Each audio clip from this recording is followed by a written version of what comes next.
Hi everyone, today is a 2-week update on the Dyson V7 Motorhead. We're going to be going over the features that I like, the pros and cons, and the conclusion. So the Dyson V7 Motorhead is Dyson's $300 mid-range stick vacuum. It's more powerful than the V6, but less powerful, not by much, than the V8, V10, and V11. It's not an upright replacement like the V10 and V11. It's supposed to be a stick vac for in-between cleanings before you do your deep clean with your upright vacuum.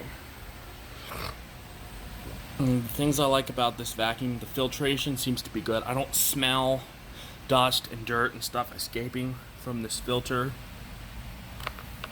And the cyclones, you can see, here's the filter. I just cleaned it not too long ago. You can see the tops of the cyclone right here. Only the absolute finest dust gets through those cyclones, and very little of it. So the filtration on this machine is absolutely excellent. I highly recommend the Dyson V7 Motorhead to anyone who wants a cordless vacuum with pretty good filtration. It's not HEPA like some of them where they'll have a HEPA filter back here, but I didn't really care for that. I would think that it would reduce the suction power by a lot because it's a HEPA filter on a cordless vacuum, so I didn't want to pay an extra $50 to get that HEPA filter.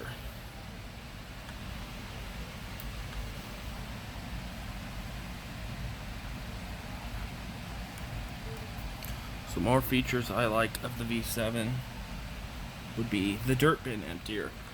The fact that you pull this up and it wipes the shroud off. Let's take the tube off. It wipes off the shroud, and you can see how the shroud gets covered in pet hair and dirt. But if you pull this up, it wipes and cleans the shroud, so you don't have to stick your hand up in there. I was considering a V6 because of the lower price. I could get one for about $200, but then I got this guy also for $200. First I paid $240 for it, then it went on sale even more and got even cheaper. The store price adjusted it. That's why I buy from Bed Bath & Beyond. But anyway, the filter is good. I really like the color. It's a flashy, fancy looking color, pink. It's a really nice fuchsia. You can see Dyson's contact. The battery is a really good part of this machine. Let's see how big this battery is right here. Let's see. A 21.6 volt, 16.2 amp, nickel, manganese, nickel, cobalt, manganese, something like that battery. It gives you about 30 minutes in hand vac mode, or about 25 minutes or so as an upright using the power head with an electric attachment. 25 minutes is fine. I can do my entire upstairs easily in 15 minutes, so it gives me an extra 10 minutes to go touch up the sofa, go clean the cat tree, dust the TV stand, dust this desk, get some corners. I can easily get an entire story of my house done on one charge. Or I could get the upstairs and downstairs flooring done on one charge. I actually keep my house touched up with this machine. I've been using my Dyson uprights less because now I have this machine. Because I still wanted the power of a Dyson and the performance of a Dyson, but in a cordless machine. So we also are going to talk about that I like this wand. It's a very nice, comfortable wand. It works really, really well. Like, it's a really nice, it's not extremely heavy is what I mean. Like, it's not overly heavy. It's pretty wide on the inside. It's not like lifting, like the balance when you're trying to lift it. Lifting the wand isn't like carrying, it's not heavy. That's all I'm going to say. So we're going to detach the wand and talk about the power head. The power head is one of the biggest reasons I wanted to get one of the Motorhead models. Because you can see there's a whole bunch of hair stuck on this thing. It does collect a lot of hair because the brushes are very, very stiff. I wanted the carbon fiber and nylon combination. I was thinking of the V7 Fluffy, but with the Fluffy, you don't get any carpet cleaning. So, because you can't clean carpet with the Fluffy head, it's hard floor only. Vacuuming up the hair I picked out of the nozzle. You can see these brushes are stiff and they groom the carpet pile really well. You can see there's a little bar here to help it agitate the carpet. And it comes with one row of the stiff nylon and one row of soft carbon fiber for the hard floors. That also has this guy here so it doesn't scatter and spit stuff back at your feet. See, the brushes don't really extend too far past the head. That's probably to help with the hard floor cleaning performance. But it's a very nice, well-designed cleaner head. Very powerful, has a lot of torque. It seems to deep clean my carpet very well. As I said, these brushes are very stiff and they deep clean the carpet very well. They groom the pile, they fluff up the carpet, especially for being a cordless machine. Very impressed.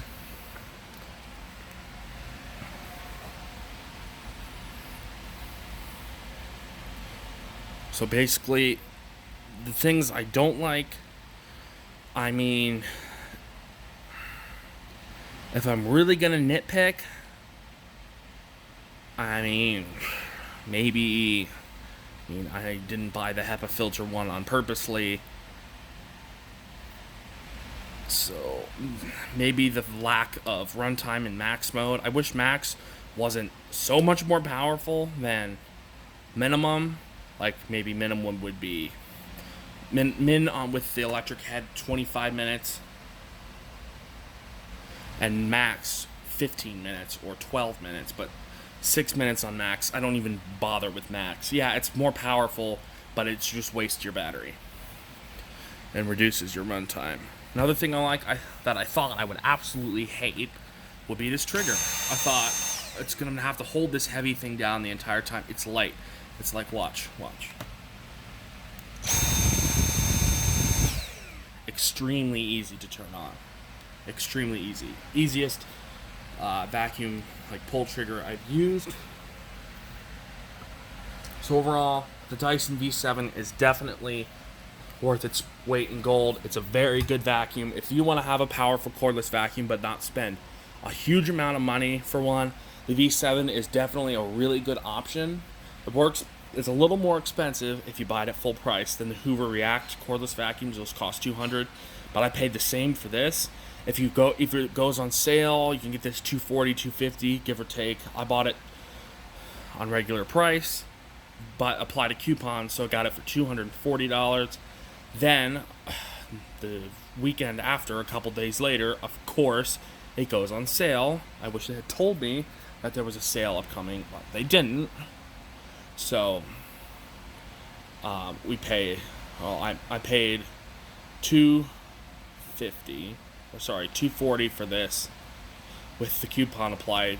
It's 20% off at Bed Bath & Beyond. It takes it from $300 to $240, but then it went on sale for $250, and then I applied the coupon to that and got it for $200. So I took 40% off of the price. So we're able to pick this up for $200.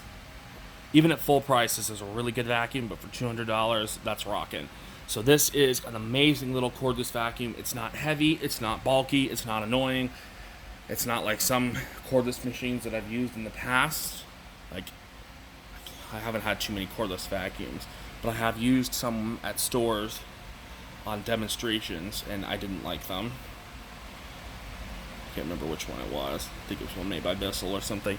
But anyway, it's very light. Like this, you can lift this with your pinky finger easily. This is only like a couple pounds.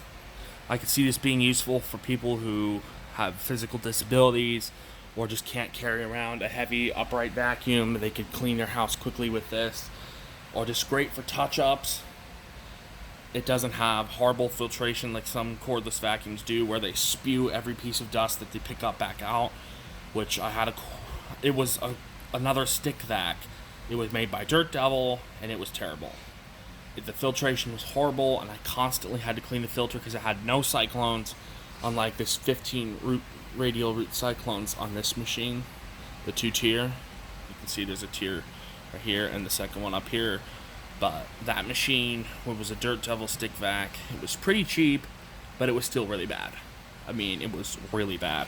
I used it, and we'll simply say that it wasn't a very good machine. But that was a long time ago, like 2008 or something. So anyway, I hope you enjoyed my 2-week update on the Dyson V7 Motorhead and my thoughts. As I said, I pretty much give this a 9.5 out of 10. As I said, the only thing that takes half a point off is the crazy difference between minimum and maximum. Listen. Minimum. Max. When I say there's a difference, there's a huge difference. It's not a little extra power, it's a lot, but then it also saps the battery life. So, maybe if you're picking up a huge spill with this thing, then yeah, you could use max. But I haven't really noticed much of a cleaning difference between the two because the power head, at least on carpet, does most of the job on its own. The powerful brush roll kind of spreads and cleans the pile of the carpet. So not having it on max does a fine job. So I hope you enjoyed this review of the update, 2-week update of the Dyson V7 Motorhead cordless vacuum cleaner. I hope you enjoyed, and stay tuned for more.